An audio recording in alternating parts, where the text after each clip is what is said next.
the interactive session with our professors as well as the guest. Briefly, I would like to introduce our one of our additional guest of this program, Professor G. Madhusudhan Reddy. He was the former director of DML Hyderabad, and he has completed his bachelor's from Kakatiya University and master's and doctoral degree from IIT Roorkee, and he had for a lot of defense laboratories, and he got a prestigious memorial Sudarshan Bharat Memorial Prize from the IIT Madras during 1999, and he has made numerous significant remarks contribution towards the development of critical welding technologies required for the wide spectrum of the defense hardware during his entire career, and he is recognized as an outstanding contribution towards the welding metallurgy, and as he has been awarded prestigious Metallurgy of the Year award in 2007, and he has also been awarded the Scientist of the Year of the award in 2013 by the DRDO, and he has also won the Technology Leadership Award in 2018 from the DRDO, and in recognition to his innovation and outstanding work in the field of materials joining and surface technologies, he has been awarded the prestigious Sri Mokshagundam Vishwesvaraya Award in 2018 by Government of Telangana. And also he is now heading the additional chief professor at NIT Warangal, as well as is the chairman of BrahMos. Now I welcome you onto the dais, sir. Dr. Reddy, sir.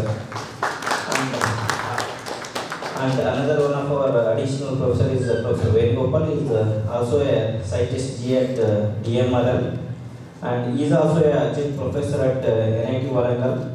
He is also an expert in the structural integrity, and he has done a lot of interesting works in defense laboratories, especially with respect to the metal forming. And I welcome you also, sir. Thank you. And also I will welcome Professor David Bourell onto the dais, sir.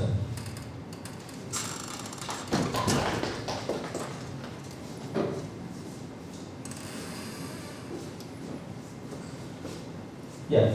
Now I request Dr. Madhusudhan Reddy, sir, to give some few overview of his thoughts on the IT manufacturing, and then now we'll move on to the interactive session about how we can able to address the future directions and what is the future knowledge with respect to the IT manufacturing in the Indian scenario, and as well as from the Professor David from the US, and what is the standard and qualification with respect to the applications orientation of the IT manufacturing parts of it. I welcome you, sir.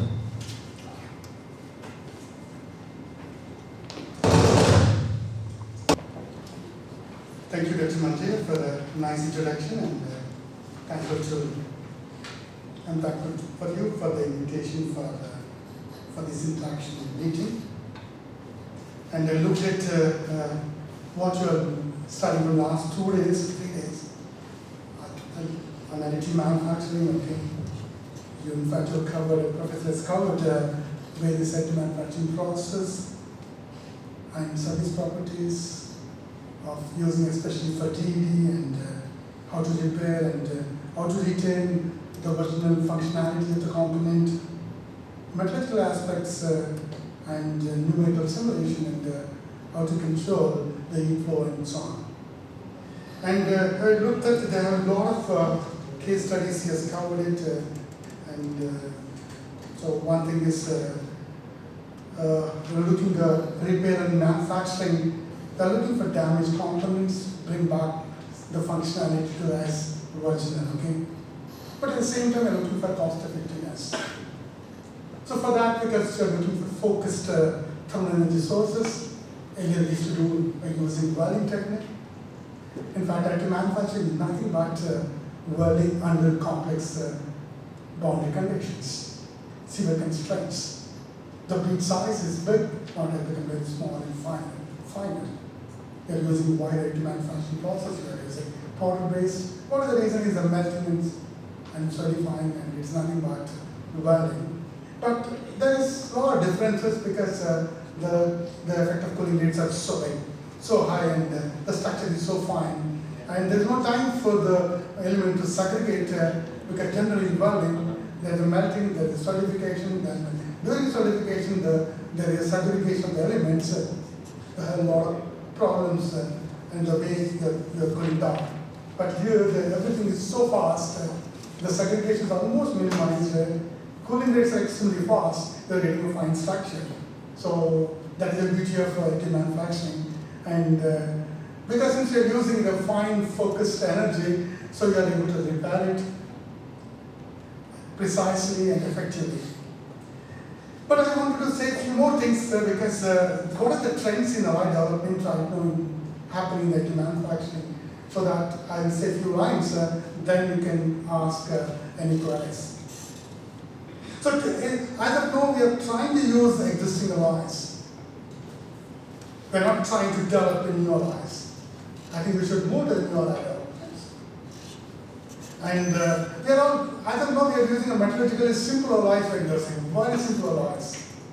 Aluminum silicon we are using is the simplest alloy. But you're not looking for the complex alloys because that is metallurgically more complex. And understanding the phases is quite difficult. So you have to thorough if you're putting physical metallurgical aspects. That's the reason most people are not working on complex alloy systems for additive manufacturing today. And we are looking for which of these alloys is weldable, that is printable, whichever is printable, you can go for additive manufacturing. So whichever alloy is not weldable is you cannot make it. So that's the reason you are looking at the silicon alloy, which is EJs. Everybody's keep on working on that. But you're not looking for which is aluminum alloys, which is having high strength and it is difficult to make it. You have a lot of problems when you're depositing, okay, you have a solidification cracks. You have a lot of problems. And understanding and behavior, getting the properties is highly difficult. I don't see any alloys, right now aluminum alloys, they're using aluminum scandium magnesium alloys, which is non-heatable, and aluminum silicon alloys, that's aluminum magnesium alloys. And to some extent people are using aluminum copper-based alloys, but still they're not able to use it. So we should look for aluminum alloy, which is the high strength alloys, and we should be able to make weldable, okay? And how to look for the weldability. And the moment you understand the weldability of the material, then you can be able to make powders, and the powders you can use it and make products. And you're not looking for, you're using a simple post-weld, post-deposited heat treatment, simple treatments, but we're not able to develop the complex. Whatever you are applicable for wrought alloys, you're making to powder and you're producing the components, and you're not able to get required properties because it's a complex heat treatments. One has to look for that.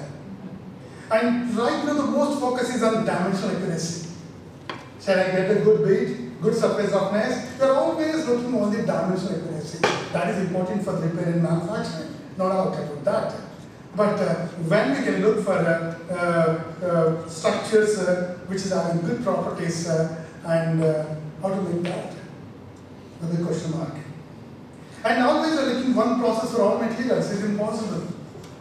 You have to use depending upon the application, depending upon the requirements, we have to choose a crop. In case of TEDs, okay, you're looking for that, it's good for repair, okay, and good for certain kind of combinations, but in all, not all. I want to make a huge structures, you cannot make huge structures by using TED techniques. You have to go for a wide additive manufacturing process. And if you want to go for magnesium alloys and to produce a component, it is not possible using the powder because the powder is more of aggressive nature. So you have to look for wide ways. So it is not possible. So then how to look for that? Okay, that's the question mark. Second thing is when you look for when I said whichever is alloy is printable, is weldable. Okay, how many people are trying to work on the material? Till today, the most of the materials, advanced materials, what we have developed and used it, we are not able to manufacture the components because of inherent problems. Look at aluminum zinc magnesium alloy. To weld that, we are trying to use aluminum silicon based alloys or aluminum magnesium alloys. Strength is quite low. Aluminum zinc magnesium is quite high.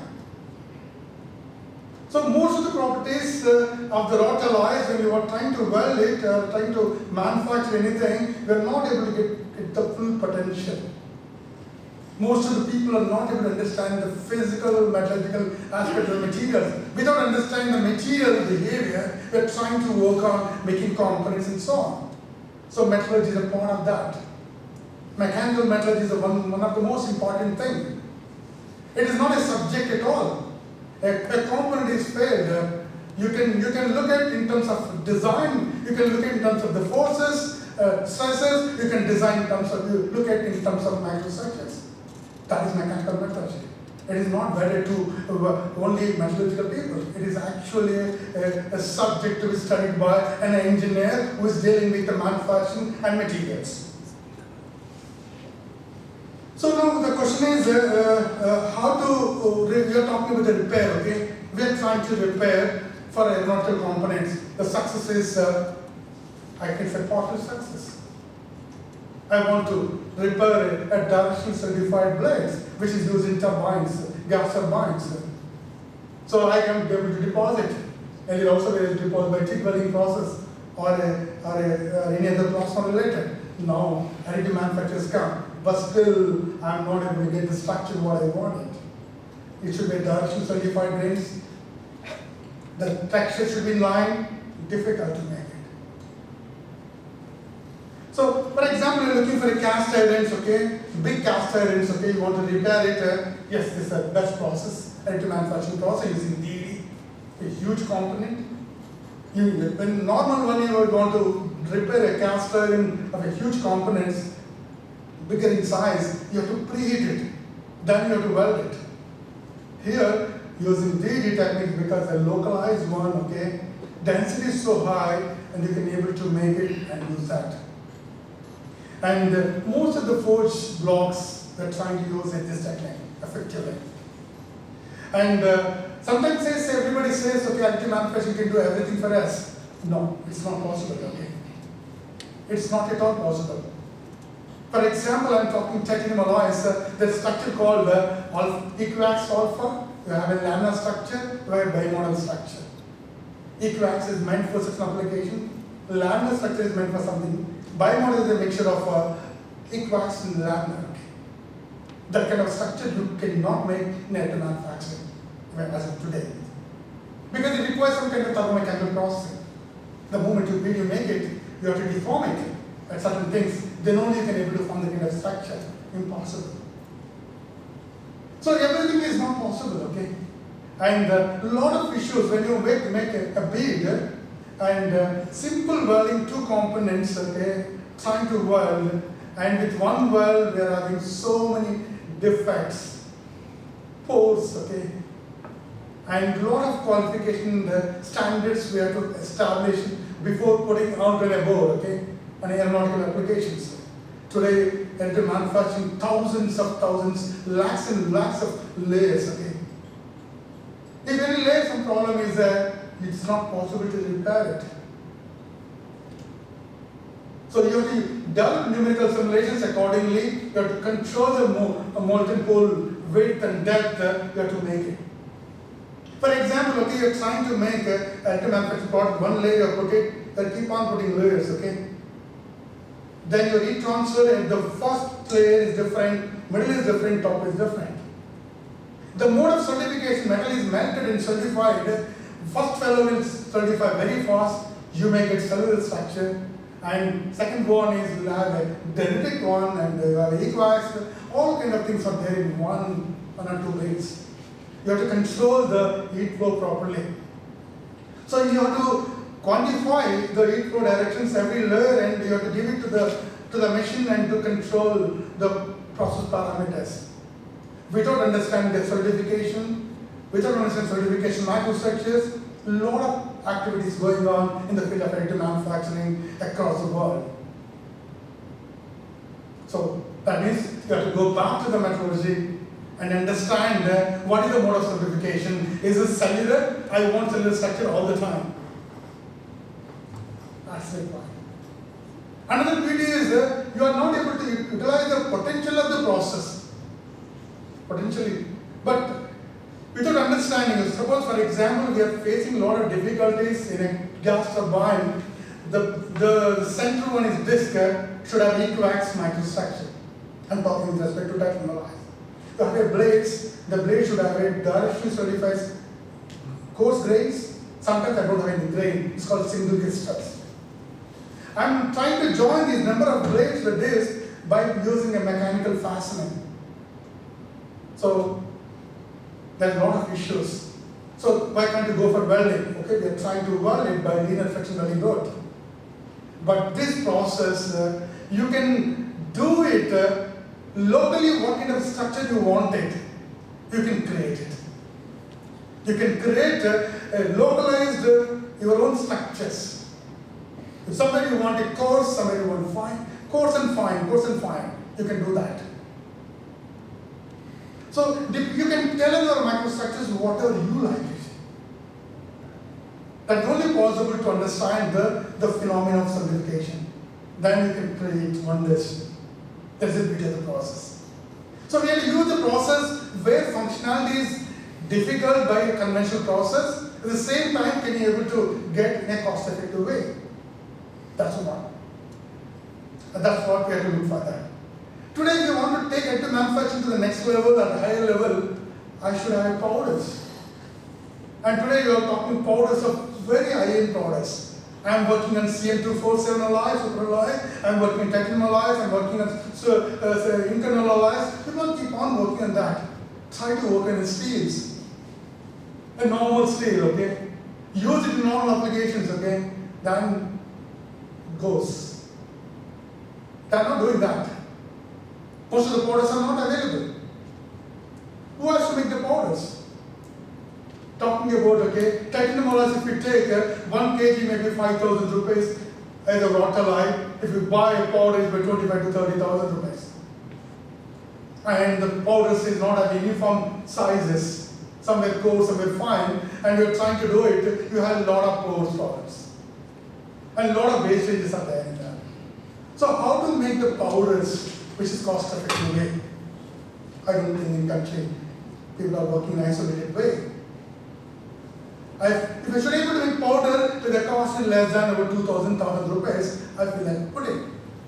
But there are methods are there, things are there to work on that. But something is not able to do that.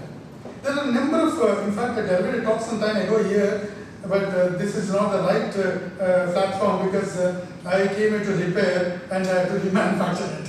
So we are trying to see how to retain the functionality, okay? And so there are a lot of superalloys which people are trying to work it. We don't have powders having a high volume fraction of gamma double prime or gamma prime kind of powders are not existing.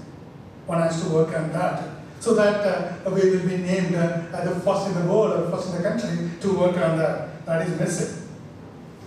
Nickel-based alloys, okay, good amount of materials are available, which is a solid strengthened materials, but we have to look for high gamma prime alloys. Then only we can able to use the effective use of this particular process.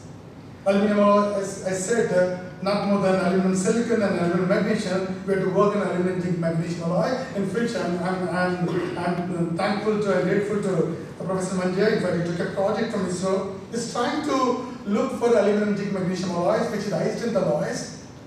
And there is an issue in that. He's trying to modify the composition by adding zirconium into that and some amount of scandium and zirconium in combination. And he's made the powders and is trying to work on that. So that is a good addition, I can say, and he has published good number of papers. In fact, it's very good in that. So when you look at stainless steel, okay, I said marathon steel, tool steels, and low alloy steels which are available, but there are many things which should go for print-ready materials. Materials are printable. From printable to print-ready, you have to take it. That means you have to qualify the process, qualify the techniques, qualify the powder, standard, everything, then that alloy is print-ready. I may say it's printable, but it's not print-ready for me. So which are the alloys which are print-ready for us? They are printable, but not printed ready. The moment you make, you have a lot of defects, fusion defect, lack of fusion, pores. Where from the porosity is coming? Because most of the powders are not spherical, they're irregular thing. Your flow head is different. You're trying to control a fine contours. You want a good surface finish.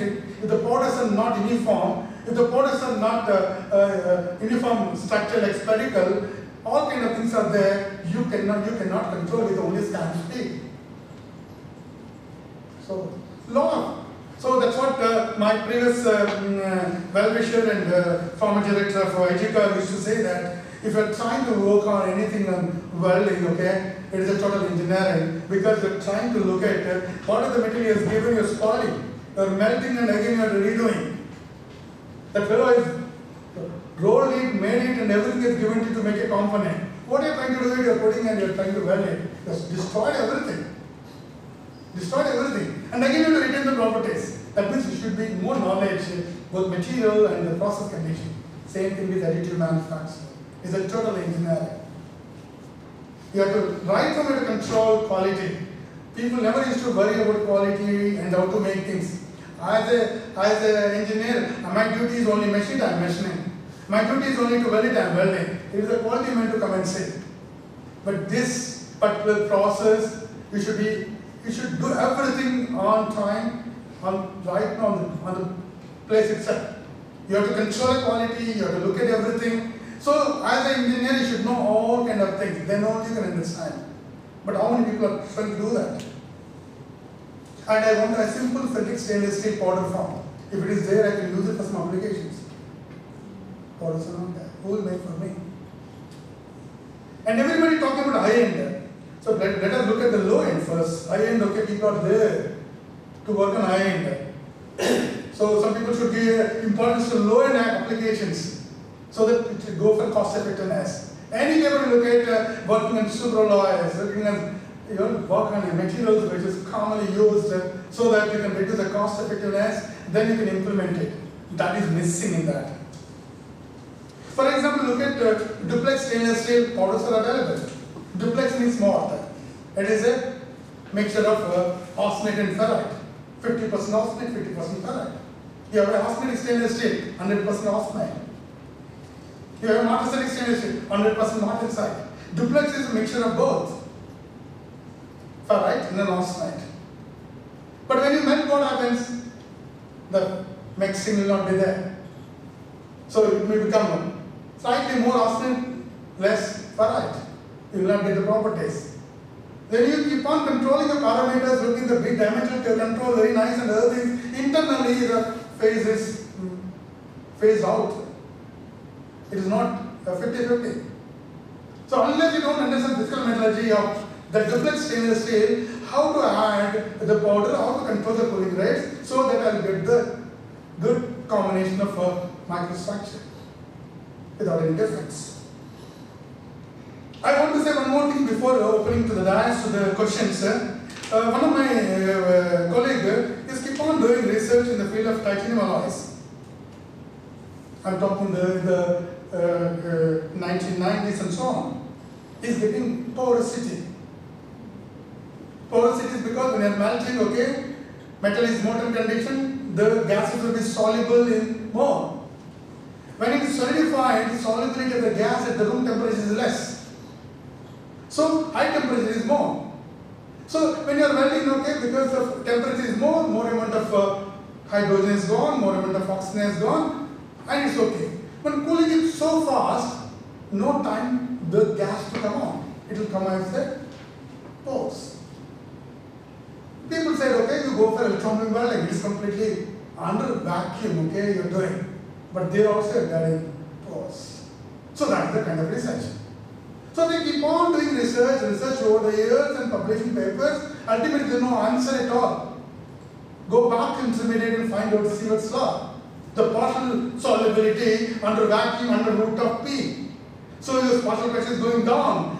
So what are the material is you're putting that one which is there in room temperature and you're putting inside in the vacuum, and because the partial pressure has come down, the gas is coming within that itself and forming pores here.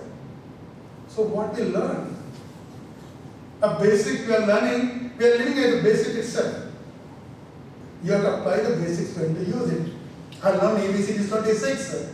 I also know, but I cannot write a poem. I cannot write a proper letter. Doesn't mean that I know all. But I should use the basic of the 626 letters and I should be able to implement properly. Same way, basic engineering, if you have to understand well, then the qualification, standard things, anything is okay, fine. At manufacturing, I said, it is nothing but welding in one way. You are qualifying and requalifying standards so on. That's slightly bigger in things. When it comes smaller, you have more challenges in that. How to do that? I hope, I think, I can talk any amount, any number of hours I can talk. If you give time to that, okay, I'm having number of slides, but this is not the time to think. I came here only for interaction, okay. If I have any questions, okay, I can answer. Otherwise, there are people who are having a lot of experience in the field of additive manufacturing, they can answer. That's what I told to them. And Professor is there, and my colleague Dr. Venu is there. He is a structural integrity person. How the porosity will fail, okay. It will have catastrophic failure, okay. So it's good. With the combination of mechanical and if you understand the mechanical metallurgy, I think anywhere you go, I think you can face any interview, any part, small or big. Only two books one has to read, whether a mechanical engineer or metallurgical engineering. Only mechanical metallurgy if you read is enough. I think you can answer anyone anywhere in the country and the world. That's more than enough. But that takes to read that and to understand the simple book, okay? It takes years, it takes entire life. That's all, okay. Thank you. So, any questions?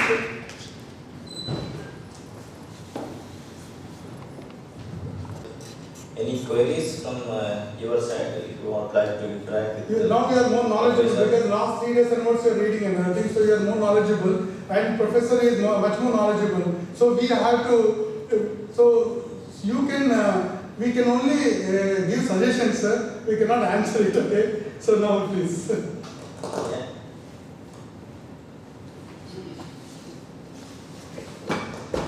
Good evening, sir. Yeah. Sir, is particle size distribution matters in additive manufacturing by doing deposition, integrity, and other additive manufacturing process? Particle size.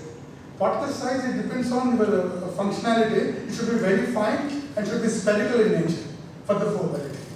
So that is a quantitative subject term, okay? But it should be fine in micron size and spherical. It should not have any internal pores and other things. Should be particle means particle. Internal, if you look at particle, there is another pores are there in that, okay? So that kind of thing, no, it will not, when you are welding, if the particle itself is having pores, no, then you have a defect while depositing inside. So power density, particle density and size and distribution, it's standards are there. So it should be spherical. As you said about the spherical, so it should be uniform or non-uniform? It's uniform. It should be uniform. Uniform. If non-uniform, what happens is fine particles will melt, big particles will not melt. By the time your scan speed is so high, you end up like a fusion there. Okay. So fine. And should not have any kind of internal pores or gas. And particle, some particles are hygroscopic in nature. The moment you open, it will absorb the, for magnesium you take it, it's hygroscopic in nature. So more, I think you have to go back to photometallurgy. You don't understand that one. So when everything is ready, only you play with your only process parameters. That is a toy. With a toy, you can just very unidirectional, multi-directional, cross directional, get the properties. That is the one way of work. Otherwise, you understand this.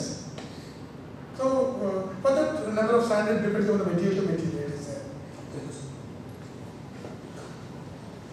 Okay, thank you, sir.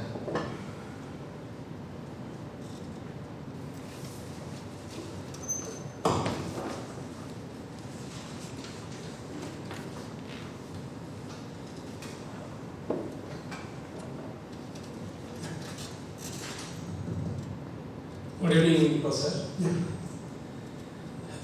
After your briefing, you are feeling something different about our research. No. I'm please. I'm not telling you that. No. I'm telling you the things. Okay. What where we do with that? You have changed the direction of the research. Yeah. Fine. Thank you. Because when we think of and discuss with the ETNs, when I started research in the beginning, they used to say people are only searching for the advanced and are able to go, but look at the down, what is the fundamentals. when some ITs addressed me, talk about the basics, fundamentals, what is, we don't think about how the engine works, trying to understand what are the components of the engines first, how many bolts are there, what are the sizes of the bolt required, systems required. So we are pleased to listen to your briefing for sure. So I gave some basically some curiosity. Okay. What is the scope of this 3D printers or additive manufacturing in India? No, scope-wise is a very large scope, and right now we are trying to use for static applications. I'm talking about the defense industry, okay? And until today, I think we never get any component, though we are making for dynamic applications, which are the fatigue and fan and creep and other things. Because we don't know how many defects are there and how it's going to behave. That kind of database is not existing. I don't think any papers are there is talking about fatigue properties in total. And so we are having a lot of uncertainties are there. But no doubt we are trying to use it for a static conditions, which is even if fails, no problem at all. But class 1 components we are not getting. And where some duct is there, where some kind of valve it is there, we're trying to use it. But recently we've gone for the engine valves also, okay? We're trying to do that, some of the fineness in that. Why we're looking is we want to have internal contours, okay? That is difficult to machine it, okay? So this is the only process. So we're trying to use it, okay? It's meeting the requirements, okay? So slowly we have to come up to new things, because without having a number of layers and you are measuring when last piece you are looking, every layer you are not looking properly, then something is there and you don't know, okay, how to repair it. Uncertainty is a lot. But for example, one of engine, which is a scramjet engine, and it's an ramjet or scramjet, okay, we have to use internal cooling inside, okay. Internal cooling is same fuel will go, because when combustion is going on, the temperature inside is 3000 degrees centigrade, and outer temperature should be only 100, and the entire heat should be either by you absorb it by way of coating or extract the heat. So cooling conformity channels were close to that, very fine channels. Okay. That is only possible by manufacturing, nothing else. We are using that. Okay. So it's going on. We are developing day by day. So, but only thing is, at the end, if something goes wrong, it will come back to zero. For example, recently one of the space program things, that's internal thing, additive manufacturing product is broken into pieces. So then we say the issues are there in that. But over a period of time, I think we will come back. A couple of slides, Professor Bourell presented a couple of days. So you have seen some of the parts larger parts manufactured by So all the other participants also will join me in listening from you. What is the role of this additive manufacturing in DMRL or ISRO? What type of larger equipments you have? How much you have? Large equipments now, okay, because one need to look at the cost effectiveness one. Second thing is really required to make when I am able to do with a normal conventional process, why should I go for additive manufacturing? Why should I go for that? So you have to look for the criticality. Conventional is not possible, and you have to reduce the weight, reduce the cost, and that kind of things. Okay, not that I can make ship. Why should I make ship? Okay. So was there any? This is for simple. We are looking only for small components. Yeah, small components. Yeah. Where internal machining is difficult, internal gluing is difficult, and at the same time we are trying to reduce the weight. 1 gram weight also is important for us. We are, by using that, instead of using conventional things, okay, I am wasting a lot of material, one, let me waste, no problem at all. But internally, I am not effectively design my component accordingly. Here I can design to suit my applications. Whereas earlier I am designing, looking at the manufacturing into consideration. When I design whether manufacturing fellow can machine it or not. But today, forget about manufacturing, can I design it? The moment you design it, you can produce it. So I am able to get a lot of benefit. But the benefit comes over a period of time.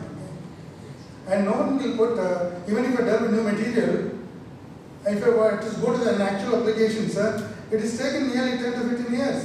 The reason is it has to be qualified at various levels. So materials will not go into the aeronautical applications.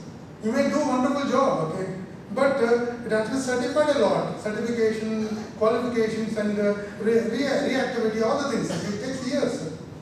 So any aeronautical thing now, could you see right now? Okay, so much welding technology is established. Look at aeroplanes, all are riveted material today. Why is not welded? There are uncertainties are there. And riveted is much better. Even crack comes when it goes stop on another riveter. Crack ends there itself. So what kind of design I wanted, okay? What kind of design I wanted? It's varies. So we have to wisely use the technology. So by using anti-manufacturing, it means a conventional thing is rolled out. No, the space will be there. Any advanced technology means a basic engineering is no, basic engineering is required. But unfortunate thing is many people don't read how to read drawings, how to draw it. So drawing is zero, engineering language is not there. So that's all. But we have to learn. Drawing is essential. The aim is for primarily for the prototype making. Is there the chance, or because of its cost effectiveness, performance? But for that's what I said. Dynamic applications, fatigue and other things, it fails.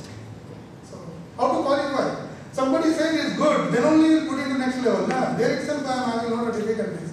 So my machines has to be controlled in such a way that the multiple shape, if I fix it, I have to keep on changing the multiple shape.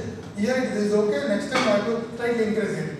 The moment I say you should be able to go back to the actual machine, then accordingly control the parameters. So that kind of sensitive machines are required. So it's all is only engineering of your sensors and other things. Okay. The surface finish of the components produced out of the same differs with the process power. Is there any specific finishing process required or recommended? After AM products, there are post operations are many. If the component is you are able to do machining and some kind of a buffing and other things, fine. If it's not possible, some internal channels I'm doing. There is no possibility for me to do. There I should get the surface finish. What the design says I should get it. See my channel size is only 0.5 by 0.5.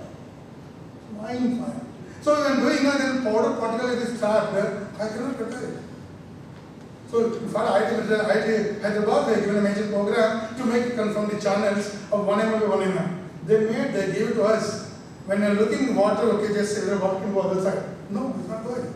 So internally when you're putting the particles, when you do DED, so some of the particles is stuck into that. How do we get that? Not possible.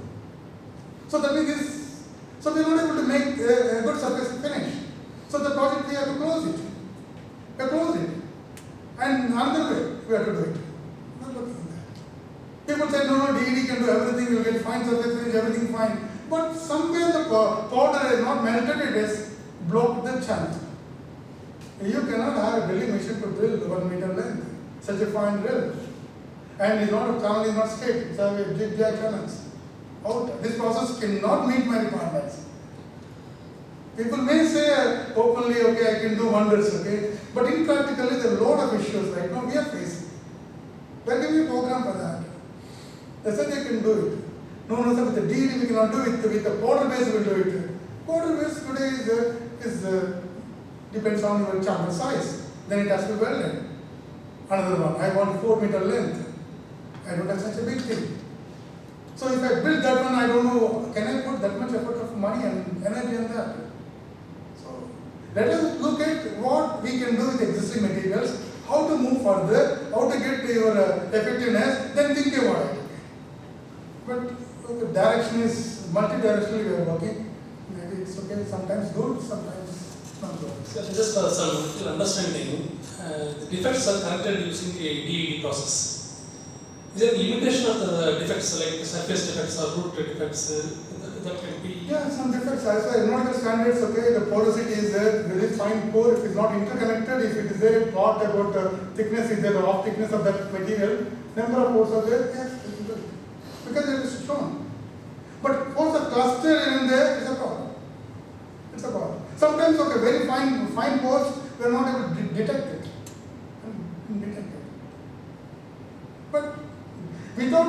nothing is there in the world, okay? Everyone, every person, every material, there is a defect is there. How much defects are able to tolerate it? It's a design based on that. So, 100% defect. Even if defects are there, you can heal it, okay, by heating and earthing so many things. But you cannot have 100%. You are not detecting, but I am having defect. You are not detecting, you don't have an equipment to detect my defectness.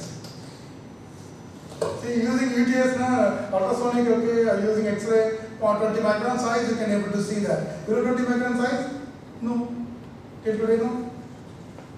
So you are thinking that 20 microns is a crack which is already there. Okay, if it goes to 20 microns to 30 microns, 50 microns, by using fracture mechanics approach, this is okay. This is critical crack length. With this, I can able to work using fracture mechanics segment. That's.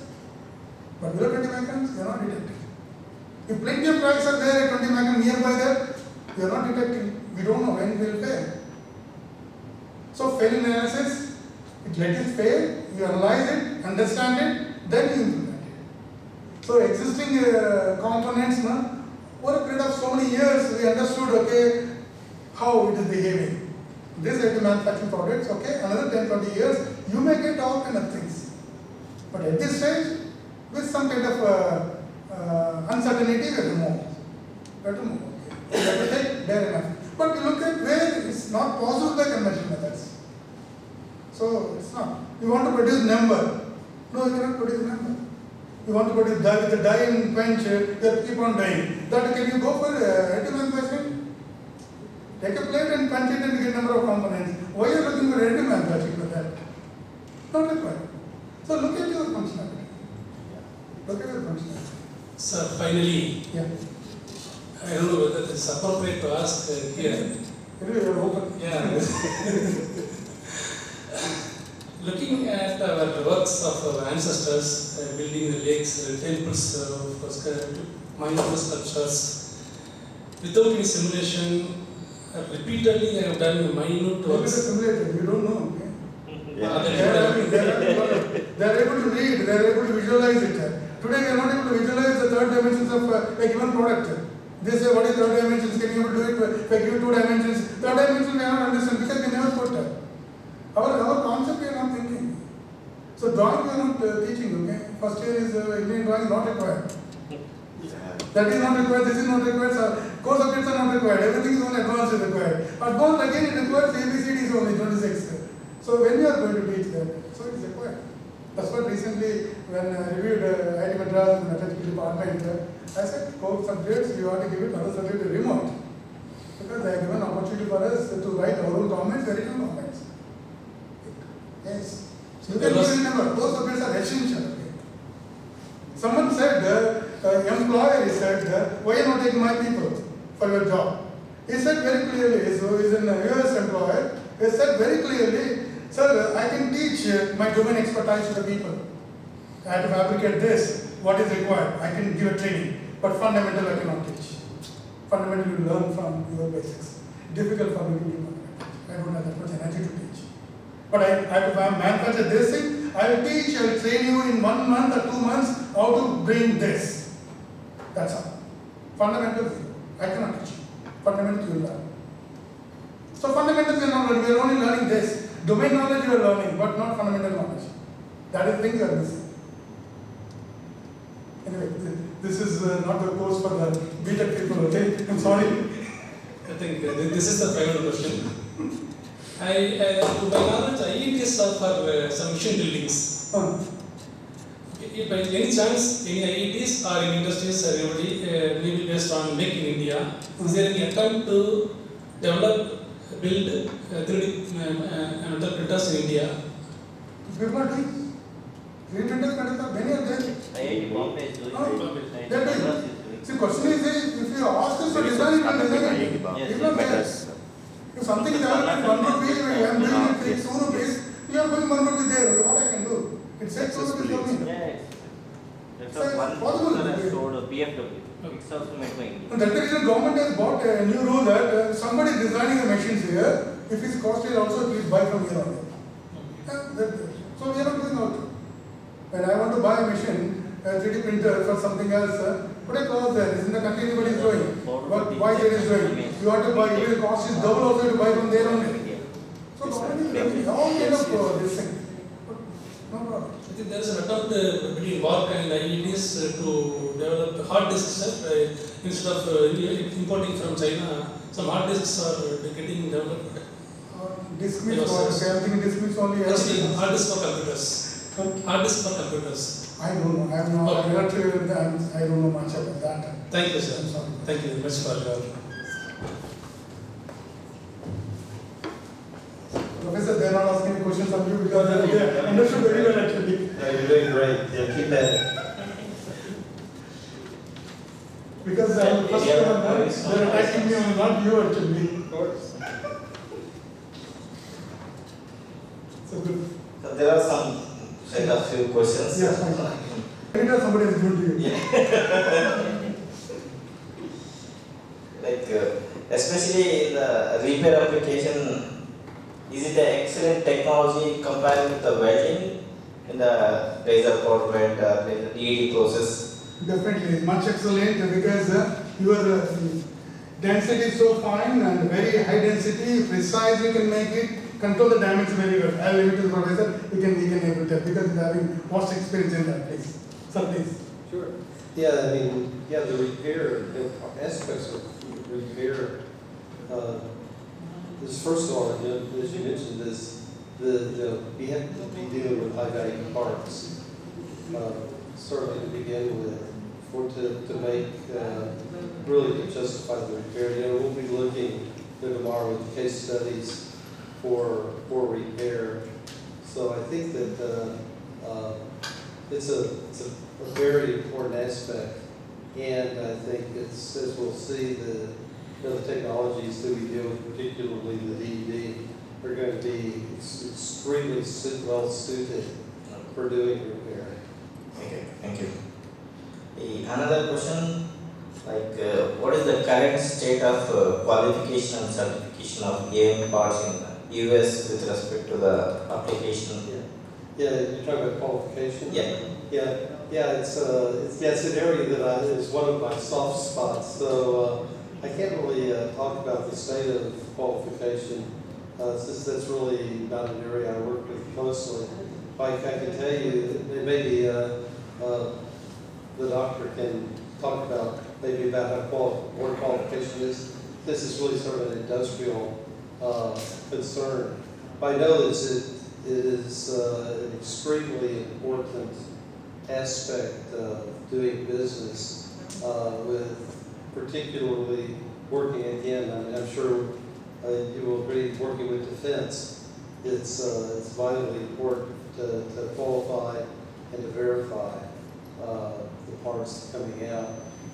How it's developed over the years, I can't really say, but other than to say that I know that it's been a very hot topic for some time. So I go to the conferences, I see there's always sessions running on qualification of parts. And it's a very complicated aspect of additive manufacturing in general. And there are many different approaches too that also make it very complicated. So unfortunately, I can't talk about the development or the evolution of qualification, other than simply to say that I know that it's a critical aspect of what we do. Yeah, thank you. The another question is like AM parts, how good they are in terms of damage tolerance, can promise the damage tolerance designs when you consider for the applications. Yeah, you're talking about, so to make sure I understand, you're talking about the damage tolerance of the parts. Yes. In service. Yeah, yes, in service. In parts of service. Yeah, I mean, it obviously is, again, that's also an important aspect. To make sure that the parts can perform successfully in service the way they need to perform. That's largely determined by the design and by the materials. So as is always the case as a materials guy, I lay the responsibility on the designers.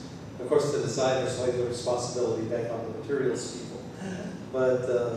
But it's, to be to develop the damage tolerance, certainly additive is in a position to be able to have a lot of flexibility to be able to adjust the various parameters in the process of the feedstock and the additive process itself to be able to do that. And the materials people are working on it, the designers are working on it, and it's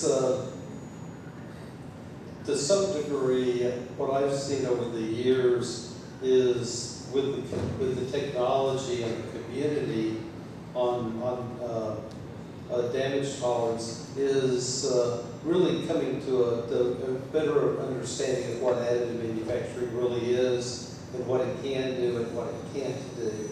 And so the designers, instead of expecting that it will do everything and that everything performs well, I think there's a more reasonable and logical and conservative approach to design to make parts that will really perform the way that they're designed to do, and which of course is that success is will foster and grow the application space because the parts will do what they're designed to do. Thank you. There is a connecting question here. Sometime ago there was a news that I think Pratt & Whitney recalled some of the components in their engines, like worldwide. Those which are manufactured during a particular time using the powder metallurgy technique, they suspected some contamination in the powder which was going into the components. So they thought some microcracks could be generated in those parts, although they may not be safety threatening. And there was an element of doubt, and I understand it led to some even bankruptcy of some of the airlines because they had to.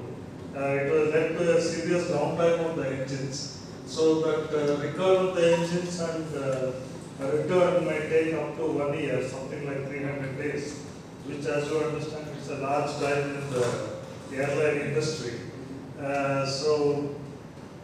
Actually, in this context, it was an interesting news how this powder contamination can lead to bankruptcy of the airline industry. So in this context, I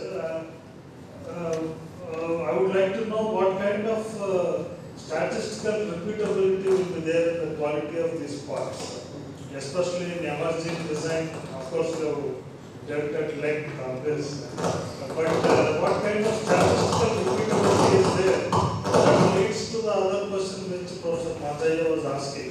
Are there well-developed test protocols for non-destructive evaluation of these parts? So any comments on this? Sure, yeah, thanks. Yeah,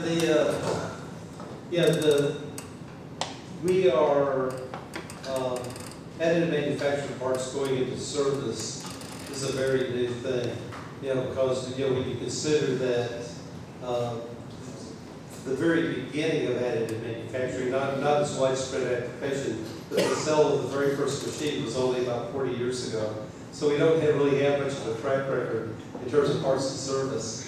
So I've sort of been, I'm always gritting my teeth and hoping that good parts, when components and systems fail, that it's not due to an additive part.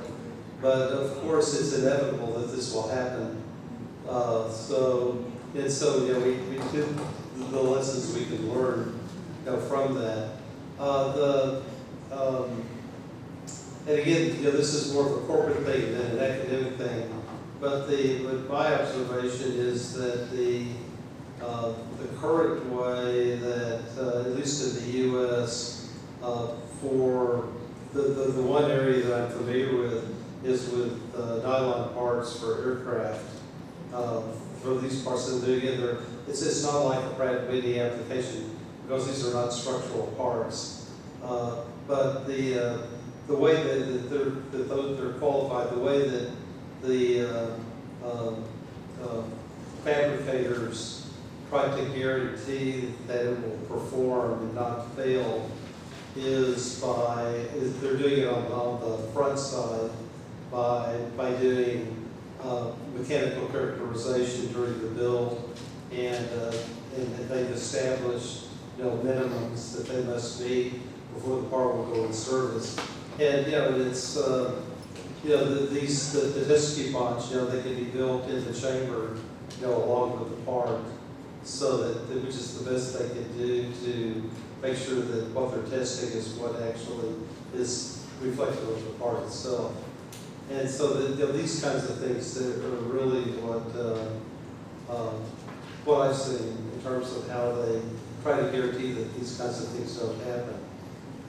And certainly, I guess with any manufacturing process, we have, we have a bad scenario like this that unfortunately can have a dramatic impact on the people that are involved. So I know it's going to happen, but I'm hoping that it doesn't.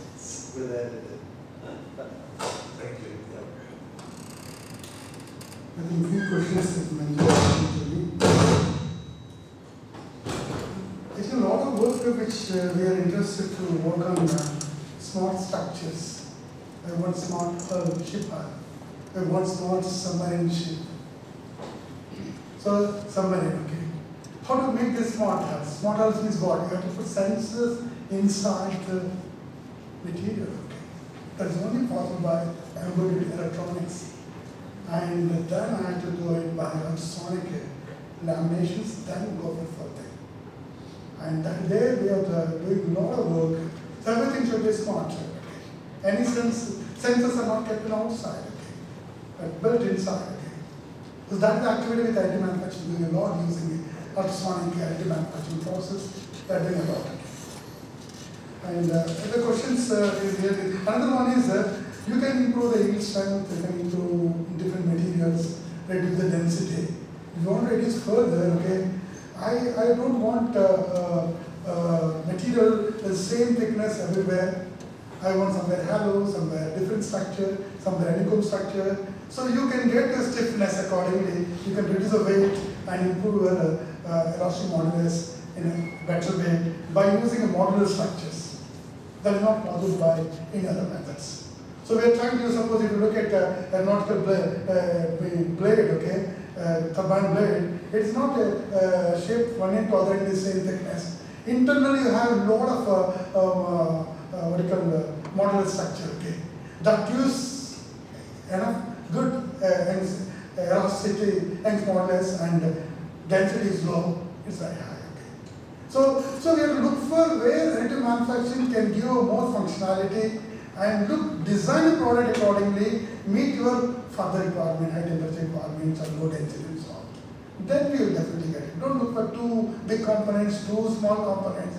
So look for embedded structures, so how to make embedded structures. Make everything smarter, nothing is visible. But all our sensors are there. So the scope of additive manufacturing in India. In fact, recently, last year, the government of India is asked to work on a conference on additive manufacturing itself. And in fact, we had a meeting at Hyderabad and participated by invitation. Okay, we have a number of lectures chosen by a special committee. And government want that. Okay, they want to promote additive manufacturing. We have given a big roadmap for the country, another 20 years, 20 years, where the demand for the country.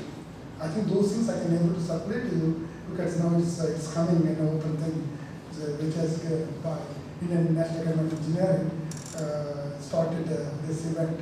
Roadmap, we made it, and so industry has talked about that. I think that I can share it, but a lot of good scope is there additive manufacturing. Is it possible for additive manufacturing for a mass manufacturing? But this is not a mass. I mean, it's only one by one we can make it. It's not a mass production or anything at all. But it's look for a specified components, critical designs and other things. It's not possible either way. What is the suggested program for DAD? what is ministry? DED is again, it's a additive manufacturing in that is coming roadmap. We're looking for design our own programs and multiple programs to minimize the weight and to increase structural strength. The program for DED is not a program for entire additive manufacturing. It's a roadmap is there for the government of India.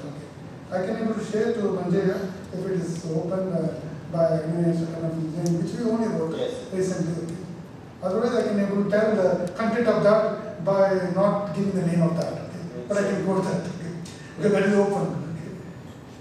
Types of defects that can be arrived using DED. Barnacle pores, okay, lack of fusion, porosity is a major thing actually.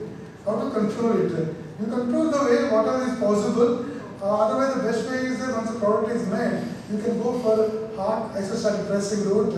You put the component inside. It will, because of hydrostatic pressure, okay, the defects will be healed. The new technique, okay.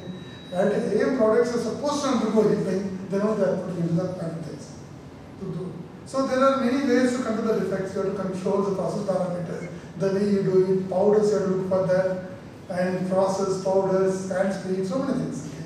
So it is routine activities, but we should detect that, okay, once the layer is over, next layer is coming, should have detect, then should have repair also. That kind of sensors people are working. Right now you are depositing, making an entire thing, and then you are evaluating. But in situ we should do it. For that one now we should do a lot of chemical analysis, and then we have to have good sensors for that and good feedback control systems. I think new equipments are coming in that way. Earlier we are depositing and defect is there, what to do? Okay, throw it and use one new thing. There also defect is coming, okay, we are not able to go for next level.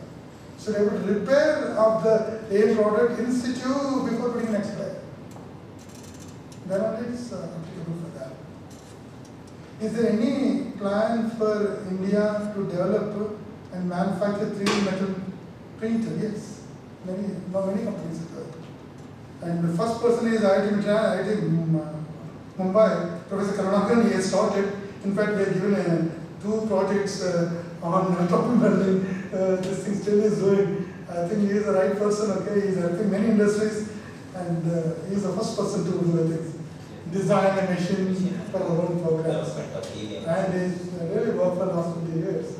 Now he's able to see the window. They got open now, okay? He's able to see the output of that. I think that's all the questions what you asked. Thank you. Any other queries from participants? Feel free to ask directly.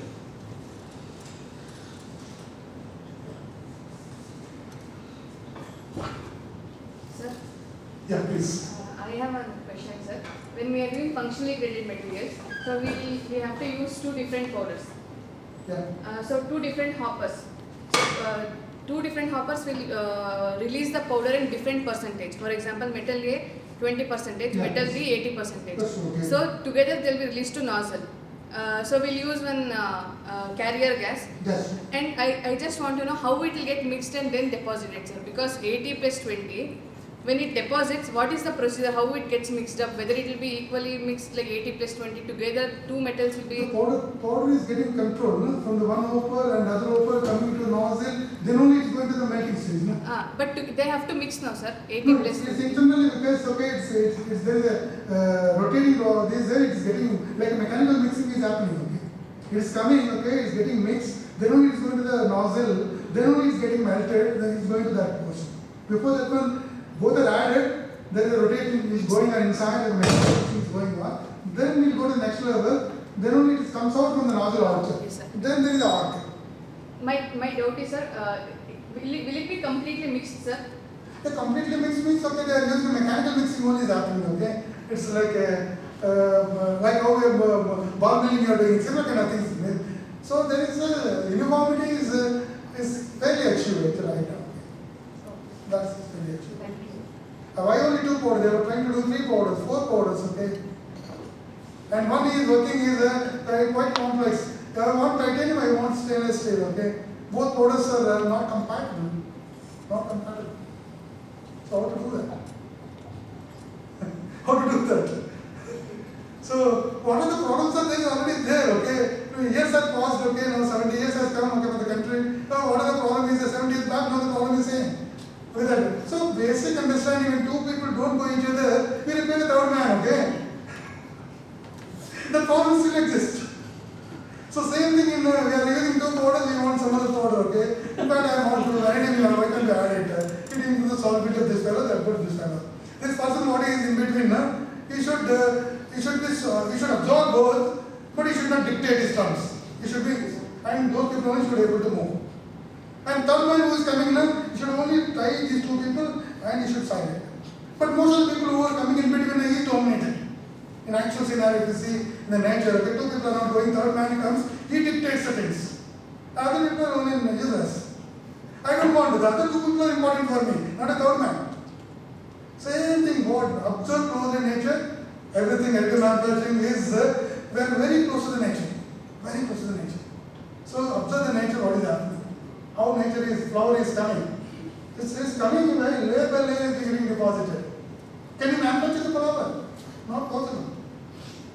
So it is coming and is layer by layer and is open and is showing to you. That is the additive manufacturing only layer by layer. So additive manufacturing is very, very close to the nature. So you observe the nature. Every technology is there in the nature, okay?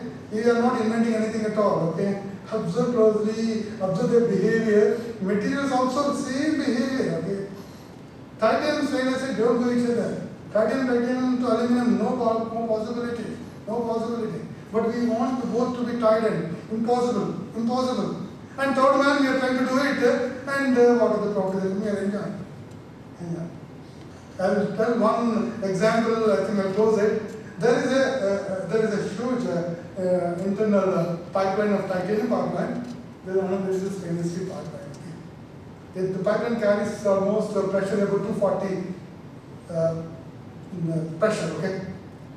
Pascals, okay? 240. Such a high pressure, okay? You have to join it, okay? That means you have to join titanium to aluminum. Titanium, aluminum, there is no solid solubility. It forms intermetallics. Whatever technique you use it, you weld it, it's okay. But you bend it, fails. But we need that kind of things. We have to. How to do that? The question mark. So every manufacturer will give an answer to me. So titanium slowly add 20-30% mention, make it to SF and you do it. But somewhere you are adding it form intermetallics. When titanium is coming to SF powder, it form intermetallics. You are adding titanium powder slowly decreasing, stainless steel keep on increasing, you have functional graded in between. But those people are able to move well. But these people are not able to move well, titanium and aluminum. How to do that? Observe closely what is happening. Plumber, what he does when you come to your house. The pipeline leakage is there. It opens the things and the thread is there, leak is there, put the Teflon tape and put it here. Job is done, okay, leak is stopped. But I am looking for surveillance, okay, 20-30 years. When the pipeline is laid at such high pressure, then I cannot put Teflon tape there, okay. That is only for the atmospheric pressure.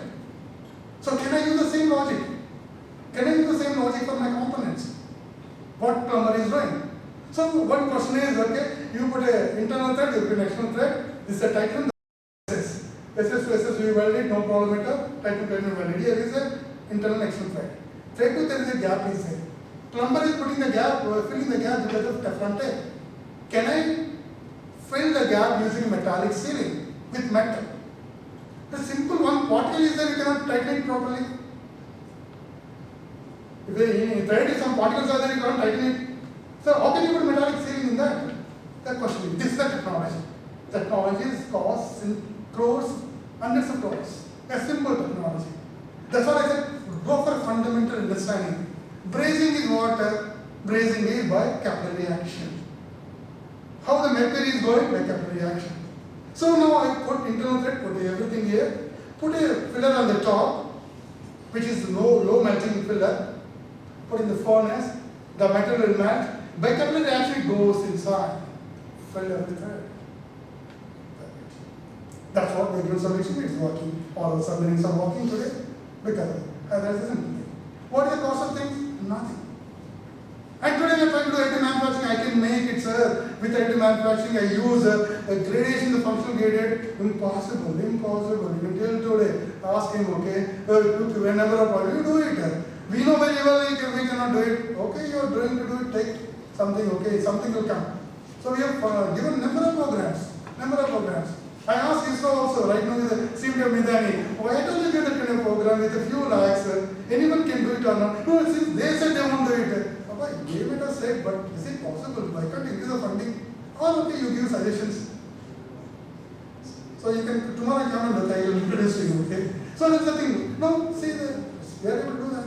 That is the only true job today, which we did it. So understand nature. That's all I can say. Thank you. Thank you, sir. Thank you very much for Professor Madhusudhan Reddy and as well as Dr. David Bourell and as well as Professor Bourell for joining this interactive session. No, you are actually Professor. Thank you for coming. Yeah, thank you for the participants. We'll end this today's session. We'll meet back tomorrow in the same seminar complex. Morning 2 sessions and afternoon we'll wind up the workshop. Thank you very much.